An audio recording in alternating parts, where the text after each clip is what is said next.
Hello. Hey, welcome. This is the Genesee County Compassion Club Show. What's everybody doing today? My name is Jeremy. I'm your host. I'm back in the studios here at allpointstv.com. Glad to be back in. Thank you to John for letting me back in. I appreciate it. I'm glad to see you back in. You've been busy. I've been gone for a little bit. Been busy, but yeah, glad to be back. You guys can call in the show if you have questions. The number is 810-250-7365. We're glad to answer any questions you may have about medical marijuana or about growing, whatever it is. You want to talk about it, we'll talk. All right. We're going to talk about the Genesee County Compassion Club. That's what we're talking about first. Going to let you know what's happening down there, what's been happening, and keep you guys informed. Appreciate everybody down at the club making it happen every day. You guys rock, and I wouldn't know what to do without you. You know what I mean? All right, so let's talk first about our upcoming events. We had last month our soup kitchen, which Mr. Matt rocked it and served up some prime rib to all the folks down there at the North End Soup Kitchen. So freaking A, Matt, that's awesome. Thank you very much. And thank you, extra special thank you to all of our vendors, members who helped chip in and make that happen. You know what I mean? Like being able to serve up prime rib at the soup kitchen it's tits. Okay? All right. We're going to be doing the soup kitchen again at the end of this month. Obviously, it's the holiday season, so it's a good time to get down there. And I heard we had a lot of volunteers last month stepping up, making it happen. You guys, you members, you did that, and thank you very much. I mean, it's coming from the heart, and this is the time of year to remember just how good we got it. So help spread that cheer around. Get down there, volunteer if you can. Come on down this month if you guys can. If you haven't been down there before, it's a real joy. It only takes a couple hours. It's not real strenuous. You get fed while you're doing it. And you get to see the smile on people's faces when they get a nice hot meal. So, you know, that's what life's all about. All right. Other things we got going on during the Christmas season, we like to be charitable, we like to help out, and we love our furry friends. So we've got our Paws for Cause. If you've been in the club, you'll notice there's a big old Christmas tree over in the corner, and it's filled up with not just any ornament, it's going to be filled up with pet supplies ornaments. All right, so we want dog bones, we want chewy toys, we want some flea and tick medicine. We want some shampoos. We want some combs. All the stuff that you would need to take care of an animal. That's what we're looking to pack this tree with. And we're going to be sending it down to the Humane Society. Not the tree, just your gifts. We're going to be sending it down to the Humane Society so that they can put it to good use and you know, maybe hand it out to some families that need it as they're adopting an animal or use it there at the shelter for the animals. But, you know, man's best friend. You know what I mean? Like, they help us get through the rough times. A lot of times dogs and cats are family members just like our kids and our parents are. So this is a special time of year to remember them too, and it's opportunity for you to do something about it. So, you know, you can swing by Magoo's on the way to the club, or maybe you got something laying around the house, an unopened package of milk bones or whatever it is you got. We can take those donations from you, gladly will, and we'll be giving them to the Humane Society, and we'll be hanging it up on our tree in the meantime. So if you get a chance, go back by the Christmas tree in the corner there at the club. See what's already there. Maybe you can figure out what you can contribute. We really appreciate it. I know the animals really appreciate it. They'd tell you thank you if they knew how to speak. And another thing, the male dogs appreciate the tree though in the club or in the house. The male dog, wow, right here, right in the living room, right in the dining room, whatever. You know, it gets cold out in the winter. I don't want to go out there. And the trees need moisture. Right. It's a win-win. That's all they're doing is trying to make sure that it doesn't catch on fire for your family's safety. That's right. So anyways, we like doing that every year. We're going to do it again this year, and we appreciate your help. We also, on top of that, just so you guys know down at the club, maybe some of you aren't aware, but we actually sponsor pet cages or dog cages down at the Humane Society throughout the year. So it costs a certain amount a month to maintain each cage that they have at the Humane Society, and the G3C has been sponsoring numerous cages now at the Humane Society for, I think, a couple years now, and we're going to be doing it again next year. That's in part because of what you guys do and because of your faith and continued contributions to the club. So you make that possible. Thank you very much. And I know the animals, again, they'd thank you if they could. So another thing I want to mention, another charitable item, just knocking this out right now. I mean, the holidays is the time to give back, like I said. This is one of the things that we've been doing for, I think, 4 years now. It's kind of a big deal, but we keep it on the down low. What this is it's through the Methodist Church right in Genesee Township, little township that we're a part of. The church is able to select families through the local schools here in Genesee County. They identify families that have needs, and we're talking about, you know, low-income situations where they have small children in the home. They're talking about elementary type students and their families who just don't have enough to go around at the holidays. The church identifies them through the schools, and we have been an integral part of contributing to this project. And what they do is they take the money that is given, they go out and they buy Christmas dinner for these folks, and not just dinner, but everything that they would need to have that whole dinner. They get all of that, and they usually get some groceries along with it too. So this provides them that Christmas holiday meal that most of you will be going home to enjoy, and you're fortunate enough to be able to afford it for yourself. These folks are not. So I think we were able to help out like some 75 families each year, and this is a beautiful, wonderful thing, and they have no idea where this is coming from. So we keep this on the down low because we're not trying to do this for public relations or anything, but we do want to help out. And so this is a discreet way for the club to stay involved in the community and do something special for these folks that really need it. And you guys have already been doing that. You probably didn't know, and you're doing it again this year. Okay, so you don't need to do anything special. You just need to smile and say thank you. All right, because you did that, and we're doing it again. So I'm excited about that. Those meals will be going out and actually getting prepared here shortly. I think just this next week, and then they get the food out to them obviously in advance so that they have it and they can prepare it and have a nice meal on Christmas. So that's an awesome thing. So, all right, we're going to talk about some medical marijuana today. We are going to talk about weed because that's what we like to talk about. And I do have some information. It's been a while since I've been back in the studio. We had a big vote, had national elections, so some things have changed. I really care less who the president is, but what I do care about is weed.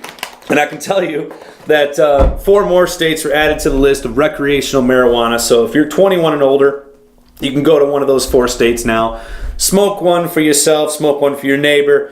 Do it in a private place because it's still illegal to do it at a public place. But you don't have to have a card, you ain't got to be sick, ain't nothing. Just got to be 21 years of age or older, and you can burn freely. That's just a beautiful thing. God bless America.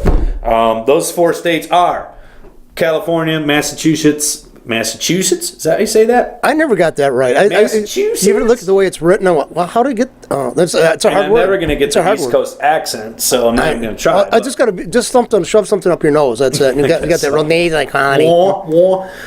California, Massachusetts, Maine, and Nevada. Sin City, baby. Woo! We're not going to talk about all the things you can do there, but hey, 4 more states added to the list, recreational marijuana. That puts the total for the nation at 8 states plus Washington, D.C. It's funny, I was reading an article, I think it was on USA Today or something like that, but they actually, were by default calling Washington, D.C. a state. Washington, D.C. is not a state, okay? It's not. All right, it's a District of Columbia. It's a city in the District of Columbia, folks. But at any rate, in Washington, D.C., it is legalized for adult use, along with the state of Washington, 2 different places. Colorado, Alaska. What else I got on my list here? Oregon, and I think I already mentioned Washington. Were there any surprise states for you? I mean, personally, on your observation, you're surprised that actually came through for that? Not at all. I expected every one of those to pass. And I was surprised by Arizona. Arizona was the one state that turned it down. So you had 5 states voting on this issue in this last election. 4 out of the 5 said, yeah, we think cannabis should be available for adult use. We don't think people should be going to jail for it anymore. The era of prohibition is dead. All right, let's move on and deal with some real issues here. Issues that actually affect people, right? They did that. But in Arizona, they did not. It went back. There was a lot of PR going on in Arizona. There was a whole heck of a lot of bad advertisement going on, spewing lies, continuing the trends of the era of prohibition. People will smoke this and rape your baby. That kind of bull crap. And unfortunately, a lot of folks in Arizona, they bought it. You know what I mean? They bought it hook, line, and sinker. It was a very, very close race. I think it only lost by a point or 2. But nevertheless, it did lose. And, I would blame some of that on the mega billionaire, Sheldon Adelson, who paid for a lot of those bogus ads to be ran. But the nice thing is that he's the Mr. Casino Magnate, where he made all his money from. And basically, he lost his booty in his own state. Nevada voted it in. They said, let's get it done. All right, this is the place to party. We know how to party. and we're going to need this part in the party. He's just mad because he hasn't found a way of getting himself a part of the action there. That's what it is. And especially if you have a situation where it isn't a major corporation producing it. That may be it, John. It may be that he owns the opposite side of the action. Maybe he's number one investor in Xanax and Oxycontin and, this other crap that competes with, marijuana as a medicine. But, these states here, they already had medical available to them. And medical's been available in Arizona now for a number of years. Medicinal has been available in Nevada, although not as widespread. So, when we're talking about it for medicinal purposes, I don't think he's got an argument at all. He's just completely devoid of any real factual data. But, as far as recreational for adult use, just for recreational use, somebody just wants to relax at the end of the day, or maybe they'd rather smoke a joint than drink a beer, whatever it may be. Obviously it's not for medicinal purposes, so it does have a little bit different of a let's say aura around it. But at any rate, I think most people are coming around to the idea that, hey, well, I may not necessarily want to consume this product, I might not be necessarily supportive of the product, I don't feel that I should be paying for people to go to jail for using the product. So I think that is the evolution of the people's mindset that's going on right now in this country, is that, okay, well, even for those people who aren't necessarily, interested in cannabis, they really don't have a dog in the fight. They at least don't want to have to be affected by the ridiculous war on drugs. I mean, it's time for us to change this war, to switch up tactics, and what we need to have is a war on abuse. That's what we need to have a war on, and abuse is widespread amongst all kinds of substances, certainly not just illegal drugs and the black market. We've got abuse going on prescription drugs is rampant, and really we've got abuse in all kinds of different areas going on. We need to learn moderation in this country. But at any rate, that's another conversation, and I wanted to talk about how many states got legalized. I mean, that's pretty cool. You look at a total of 8 states. We got 50 states in the nation. We haven't added Puerto Rico on yet. And, 8 of them already legalized adult use. When we started doing this medical thing here in Michigan back in 2008, I think there was only about 8 medical states. And now look at it, folks. You've got over 25 states. Actually, I think it's 28 if you include all the little CBD projects that are going on. So well over the majority of the country has medical marijuana now, and we're starting to see recreational take a strong foothold in this country, and I don't think it's one that's going away. I think medical would continue to be expanded as it was in this last election. We saw that occur, and I think we're going to see recreational be expanded and continue to expand.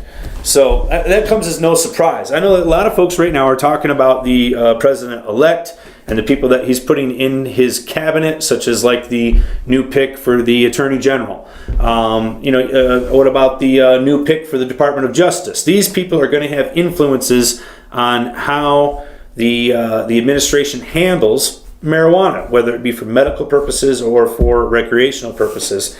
So far, what I'm hearing, nothing positive. It all sounds like it's going to be either a no-no or a hands-off, and probably more of the same, quite frankly. I really believe that the majority of the decisions that come through our federal government are made by businesses, not by our Congress. The Congress is just simply there doing what they're told. Same thing when it comes to the president. So if our new president is all about business, well, then I would assume that we're going to see some sort of advancement through his administration in regards to marijuana. What that advancement will be, I'm not certain. I'm sure it wouldn't have anything to do, I wouldn't think that it would have anything to do with small business per se, probably more along the lines of companies like Bayer and Pfizer. But at any rate, what we have yet to see remains to be seen. A lot of folks are saying this and that. We really don't know. One thing I can tell you, and this is not necessarily a positive thing, but in this last legislative session, there was a package of bills that came through dealing with marijuana on a federal level. And no, it was not to end prohibition, but what it was to do was to adjust our banking laws and allow financial institutions the ability to offer services to the marijuana industry in states where it has been legitimized and legalized. That bill package did not go through. It was shut down, and it has not been brought back to the floor. And from the information I have seen, I've been told that it will not be brought back to the floor anytime soon. So when you have that kind of attitude going on, when you have that type of action being not taken purposefully, It does not look very good, but we're going to have to see. I mean, again, we've got a president who says he's going to be pro-business, pro-growth, pro-small business growth. This is an opportunity for him to step up and show that he's a man of his word. We'll see. Any rate, that's the federal stuff. Let's move on because there's only so much you can do on the federal level. Let's talk about our state here in Michigan, all right? Big changes happening here in Michigan. We had the law pass here in our legislative session dealing with the dispensaries, the edibles, and the tracking system. 3-bill package now signed into law, and now this month taking effect here in Michigan. So don't get your panties all in a bunch yet. You can't send in applications yet. The department doesn't even know who's in the department yet. It's going to take some time. But what we do know is that there is a 3-bill package that is now in effect.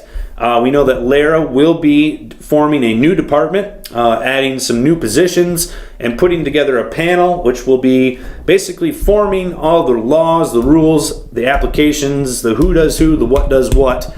They're going to be deciding all of that here within about the next 12 months at your Lara department.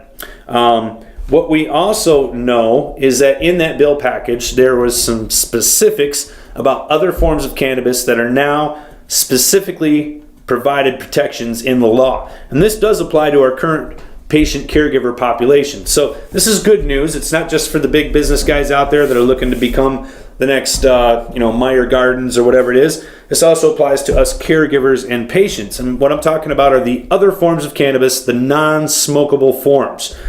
That's one of the ways that they describe it in their bill package. There is confusion in this bill package.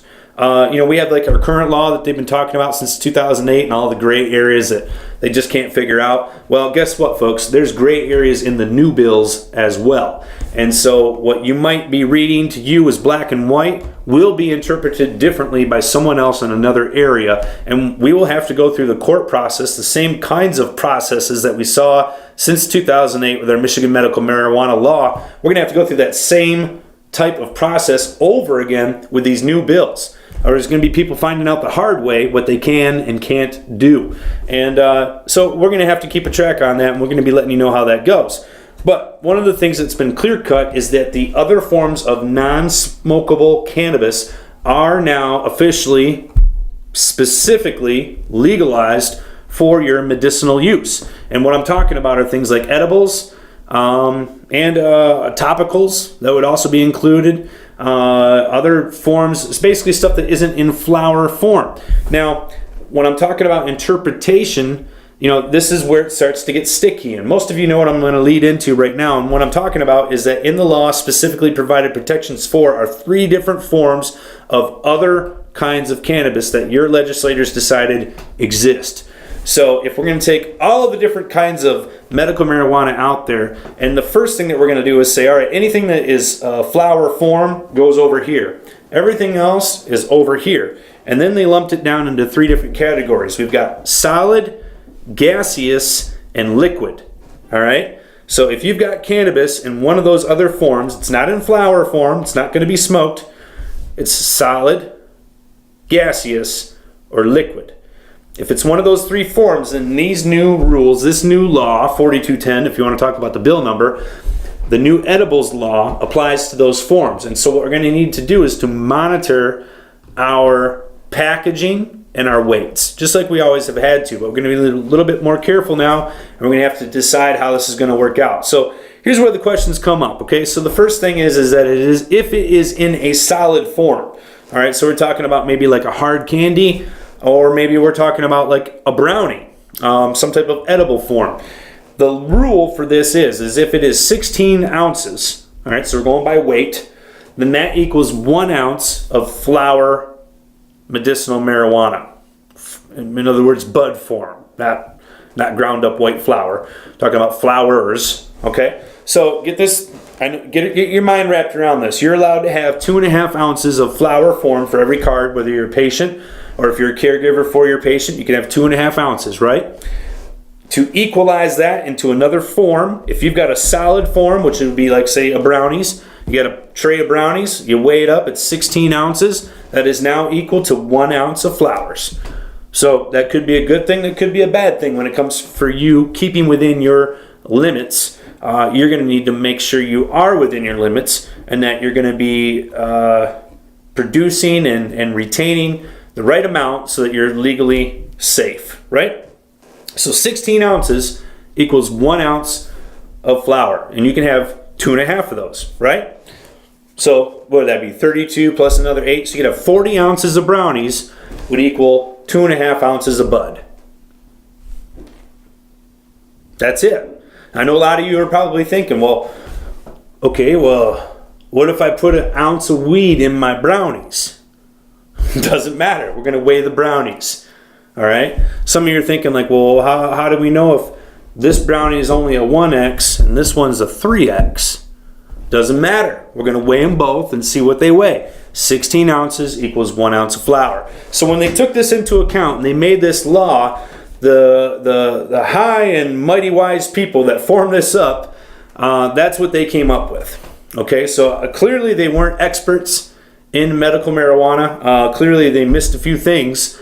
So this could work to your favor or it could work against you. But you have to be smart enough to figure that out. All right, so let's move on. That's solid form. So 16 ounces of solid form, other form, equals 1 ounce of cannabis flower. All right? Next form is gaseous. And I'm not going to spend a lot of time on this because it's telling me that 7 grams of gaseous other form of cannabis is equal to 1 ounce of flour. So first of all, personally, I can't figure out what gaseous is. All right? And second of all, when I do figure out what that gaseous is, I'm going to have to try to figure out how to weigh it because I've never been able to weigh gas before. John, do you know how to weigh gas? I know that when you get a can of propane, there is a certain amount of weight on that because it's put under pressure. They can put you make a good point there. Like when I go get my CO2 tanks filled, I know that the gas actually weighs 20 pounds. Like physically weighs 20 pounds. If it gets in a certain area, within a certain container, it's in and not weighing the container itself, right. The weight. Yeah, so I can, and that's also pounds per square inch. Pounds per inch when you're working with gas for like a. They didn't give us a PSI limit here. Yeah, John. PSI, but I'm saying but I do know that they have a way of measuring gas for acetylene, for example, for when you use you set up for welding or for cutting. Sure. So, but I mean, I think it's a split. I mean, and I'm just sitting here listening to this. I mean, do they do this to pharmacies? I mean, I know that there's people going out the back door with powder for oxycodone, oxycontin, just raw powder, not pressed into form. Oh. I know this kind of stuff goes on all the time. Yeah. I mean, I've heard stories about this from people using it, and I don't know why this is so micromanaged. But they don't do it. The pharmaceutical companies. There's so much slop in the system. Yeah. Well, and that is what they're trying to do here is micromanage what these limits are on these other forms of cannabis. It's been tough enough to figure out how do we weigh what is usable marijuana. And they really didn't go through to declare and to clarify what is usable in this new package of bills. But at any rate, that's a whole other mess. What I'm getting at here, folks, is I have no idea what the heck gaseous cannabis is. If you guys have heard of a gaseous form, let me know. All right, I want to try it out first, and then we'll talk about it. Do they actually have anybody that's another thing is too, they do stuff that's connected to an industry, and that's what I see this as an industry, and they get people who are totally strangers, outsiders to those industries to try to put those limits and try to do this. Initially, this bill package did have industry insiders working on it, but the farther that the bill package got along and the closer that it got to being passed, the less influence they took from those industry insiders and the more influence they took from just these lobbyists who really have no freaking idea what they're doing or what they're talking about. They just know that they need something. I heard about this one time. I was a guy who used to work with one of the local the legislators. And they were mocking the medical marijuana movement because they said on one bill they actually had marijuana spelt wrong, and I went, there is a variation where they use the H, and it just like this, and it's like why you being. And to be absolutely honest, John, the word marijuana is a slang word anyways. Yeah, that's right. It is. That goes to show their ignorance. That goes to show their ignorance. Yes. So it is continuing on. So, all right. So we've got the solid form. We've got gaseous form. The next form is fluid. Okay. So we've got teas and sodas, stuff like that. Okay. This is how you measure that. 36 fluid ounces of whatever it is equals 1 ounce of flour form. So you could have, again, 2.5 equivalent of that, 2.5 ounces So that'd be 72 plus another 18. So 80, 90 ounces, 90 liquid ounces would equal 2.5. You'd be at your limit. So slinging sodas in a 16-ounce package is probably not going to be a very good idea. You'd only be able to have a couple of them, right? But on the other hand, you could have 16 ounces of solid. So I have had people ask me, okay, Jeremy, we've got the flour form, we've got edible form. What about this stuff called wax, shatter? What do we do with that? Well, that is another form of cannabis, and to my knowledge, it's pretty damn solid. And That's all I can tell you. And it's concentrated. Yes, it is. I have had conversations with county prosecutors about this, and they are just as concerned about it as you are, because if you're looking at it the way I do, that means you could have 16 ounces of shatter or concentrate, and it would only equal 1 ounce of flour, which that's totally backwards, but hey, I'm just reading you what the damn law says. Okay, I didn't write it. So I would say proceed with caution. Okay, if I'm not telling you to go out and start carrying around massive amounts of shatter and thinking that you're going to be okay. That's probably not a good idea.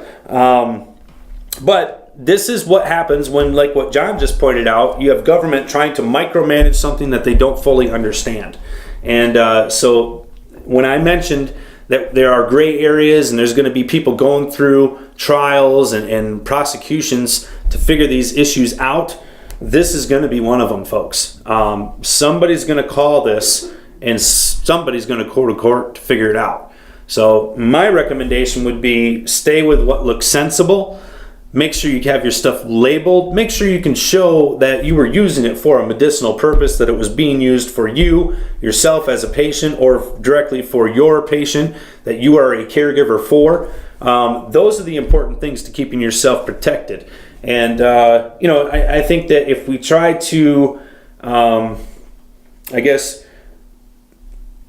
utilize the law in a proper fashion, I don't think you're going to have a problem with receiving its protections. When we try to take advantage of a situation, then that's when you become the guinea pig and you figure out whether or not you can get away with that or not. And there's a high price to being that guinea pig. So I would recommend staying within what looks to be a normal amount, just because this says that you can have, 42 ounces of shatter and it only counts as 2.5 ounces.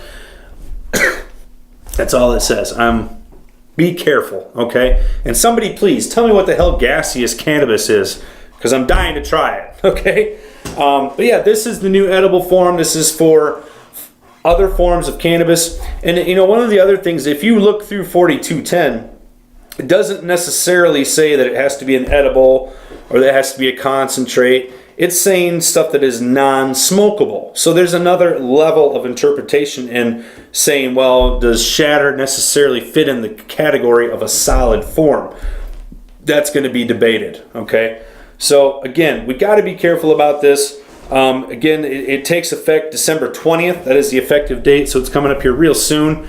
I will be trying to keep you as absolutely informed as possible, not only to what the administration is trying to tell us, how things are going to happen, but also what court cases are being brought up and tried. There are all kinds of crazy things going on right now across the state in hot spots like Kent County, another one, Oakland County, of course. These are places that have been pushing the envelope in the opposite way that I'm sure most of our patients and caregivers would like to see.